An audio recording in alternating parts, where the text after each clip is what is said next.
Awadh reason, क्योंकि 118 सीटों का सवाल है। तो यूपी का चुनावी सर्वे इस रीजन में क्या कहता है, आप जरा ये देख लीजिए जल्दी से।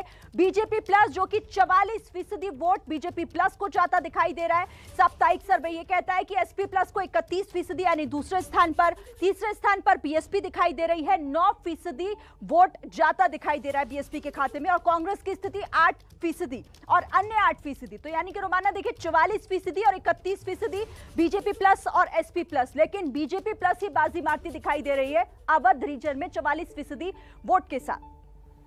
बड़ी जानकारी यहां पर शिरीन दे रही हैं। और जो आंकड़ा आपने देखा होगा उसमें 13% का फासला बीजेपी गठबंधन और समाजवादी पार्टी गठबंधन के बीच नजर आ रहा है। इस अवध रीजन में 118 सीटों वाला यह अवध रीजन, एक हफ्ते में सियासी तस्वीर कितनी बदली? बिल्कुल नहीं बदली। अवध रीजन का यह पूरा ब्यौरा आपके सामने है। 15 जनवरी को जिस तरीके से बीजेपी गठबंधन 44% पर था, आज की तारीख में भी 44% पर समाजवादी पार्टी गठबंधन 31% पर था, आज की तारीख में भी 31% पर। पंकज झा, 13% का ये गैप लगातार अवध बीजेपी का गढ़ बना हुआ नजर आ रहा है।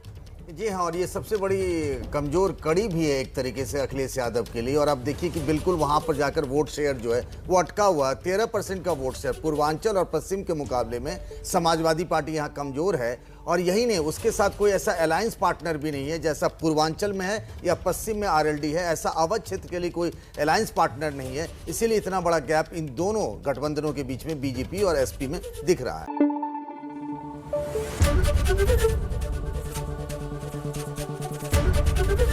एबीपी न्यूज आपको रखे आगे।